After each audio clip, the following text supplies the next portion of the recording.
최대리, 가족여행 간다며? 네, 다낭으로 갑니다. 다낭 따뜻하지. 볼 것 많죠. 맛있는데 저렴하죠. 그리고 대한항공으로 언제든 갈 수 있죠. 이번 겨울 가족여행은 대한항공과 함께 다낭으로 떠나보세요. 대한항공 부산 출발, 다낭, 메이루나. Excellence in flight, Korean Air. 열나, 언니, 나 왜 이렇게 땀나고 우울하지? 갱년기 아니니? 갱년기엔 서양승 말하는 식물이 그렇게 좋대. 그걸 다려 먹어? 얘는 귀찮게. 서양승만은 페라민 Q에 있잖아. 효과가 입증된 생약 성분 페라민 Q. 잘 가라, 갱년기. 페라민 Q.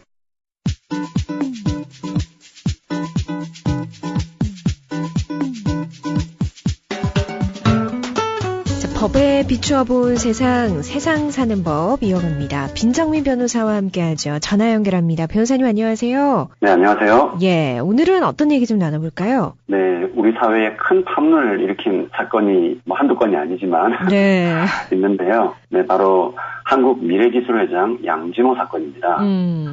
현재 구속 중인 이 양진호 회장에 대해서 경찰은 1차 수사를 마치고 지난주 금요일 기소 의견으로 검찰에 송치를 했는데요. 네. 현재 양진호 회장의 혐의는 이 상습 폭행, 강요, 정보통신망법 위반, 성폭력 처벌법 위반 등 한두 가지가 아닙니다. 예. 네, 오늘은 이 중에서 이 양진호 회장의 음란물 유통 혐의와 관련해서 한번 얘기를 나눠보도록 하겠습니다. 네, 처음에는 이 폭행, 이른바 갑질 이런 것으로 조명받다가 지금 가장 문제가 되고 있는 것은 방금 말씀해주신 이 음란물 유통 혐의입니다. 이번 사건을 계기로 이 불법 촬영물을 유포하고 재생산하는 이른바 웹하드 카르텔을 뿌리 뽑아야 한다 이런 목소리가 커지고 있는데요. 이 웹하드에서 음란물들이 이렇게 유통되는 이유는 뭘까요? 이 웹하드에서 파일을 올리는 사람들, 즉 업로드하는 사람들의 경우에는 네. 자기가 올린 파일을 다른 사람들이 많이 다운로드를 받아가야지 수익을 많이 올릴 수가 있거든요. 그러면 주로 어떤 파일을 올려야 사람들이 많이 다운을 받을까요? 좀 자극적이고 그죠? 그렇죠. 예, 대표적인 것이 바로 이 자극적인 음란물입니다. 예. 이게 꽤 돈이 된다고 하거든요. 네. 기억하시는 분들도 계시겠지만 한 10년 전인데요. 예. 2009년에 국내에 유통되는 일본 성인 영화의 약 70%를 업로드하다가 적발된 소위 김본자 사건이라고 있었습니다. 이때 알려진 바에 따르면은 이 김본자는 이를 통해서 몇 천만 원의 수익을 올렸다고 합니다.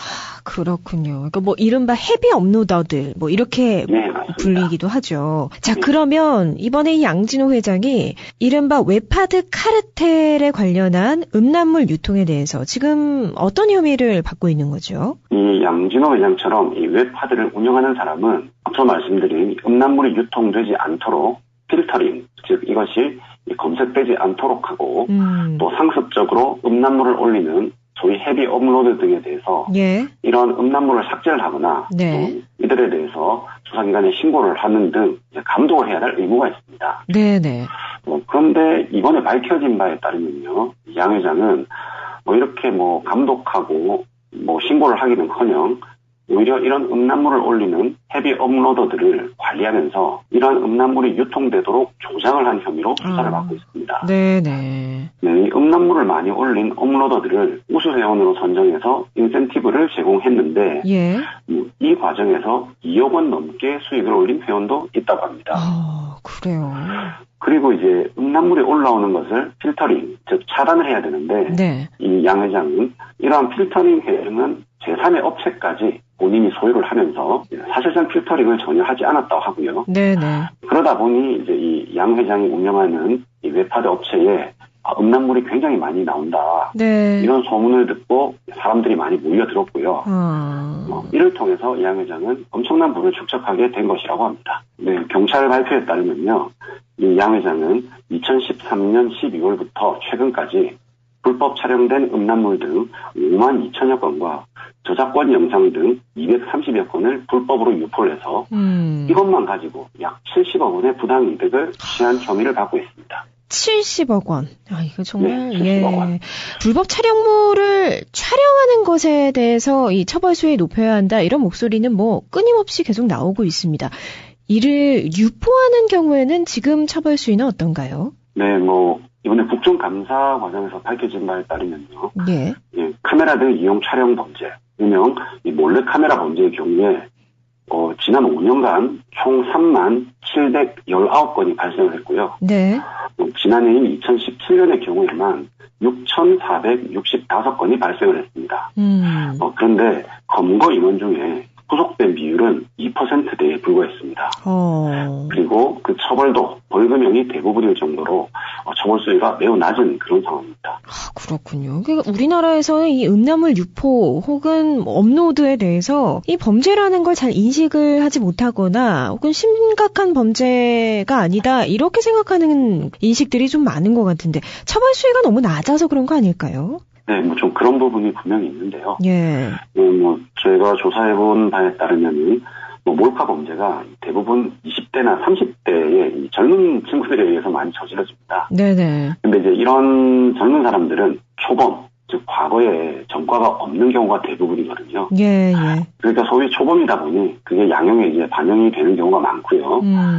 또 대법원 양형 기준표를 보더라도 성폭력이나 강제추행보다는 이 형 자체가 매우 가볍게 그렇게 규정이 되어 있습니다. 네네. 이런저런 것들이 이제 결합이 되어서 처벌이 좀 많이 약한 경향이 있고요. 다만 이제 상습적으로 몰카 범죄를 저질렀거나 예. 찍은 것을 유포했다 이렇게 되면 실형 가능성은 좀 확실히 커지게 됩니다. 그렇군요.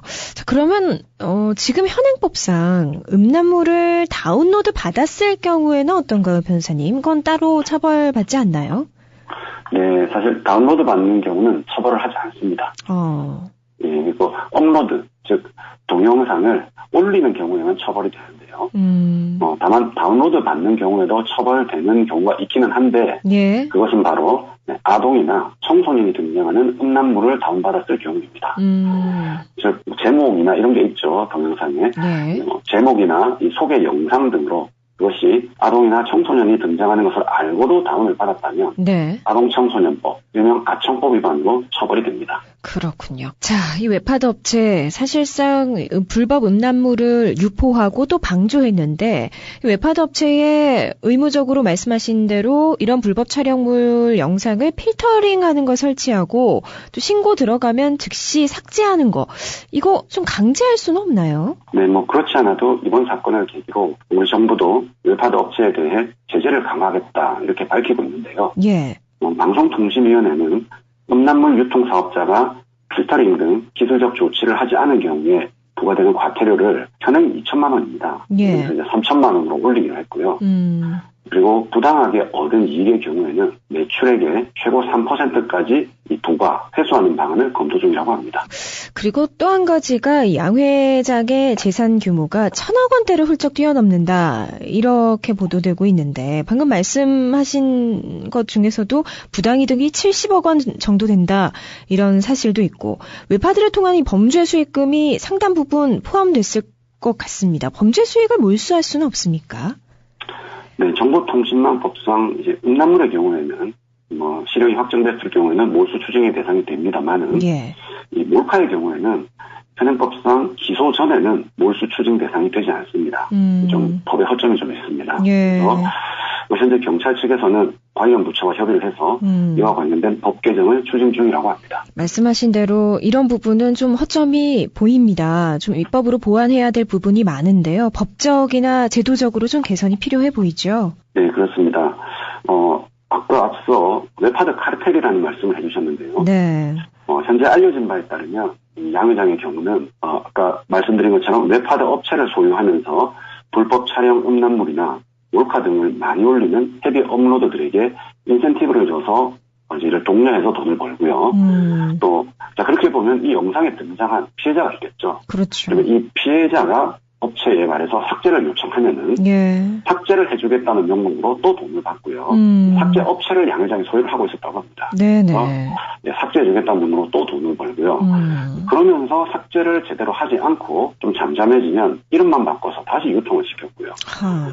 이런 모든 행위를 각각 다른 업체들이 행하게 했는데 이 업체를 모두 양 회장이 소유를 하면서 네. 여러 가지 명목으로 수익을 올리고 있었다는 것이 현재 받고 있는 혐의입니다. 네네. 더 나아가서 이 불법 촬영 음란물의 경우는 사실 저작권도 없죠. 그렇죠. 저작권도 없기 때문에 저작권료도 전혀 지급하지 않게 되어서 또 제대로 된 저작물보다는 또 수익을 얻죠. 네네. 일부 언론에서 지적하는 바와 같이 이 양 회장은 그야말로 불법적인 비즈니스를 하나 창조했다고 해도 과언이 아닌 정도입니다. 네, 이런 엄청난 불법 행위를 저질렀음에도 불구하고 사실 현행법상으로는 엄하게 처벌할 수 있는 좀 그런 제도가 좀 미비하거든요. 예. 그래서 이번 사건을 계기로 이러한 디지털 성범죄에 대해서 법과 제도를 정비해서 다시는 이런 일이 좀 벌어지지 않도록 확실히 우리 사회를 조금 더 낮게 발전시키는 그 계기가 되었으면 합니다. 네, 그렇습니다. 이거 정말 하루빨리 좀 보완이 돼야 되겠네요. 오늘 세상 사는 법에서는요, 이 한국미래기술회장 양진호 회장의 사건 함께 좀 들여다봤습니다. 지금까지 빈정민 변호사였습니다. 고맙습니다. 감사합니다.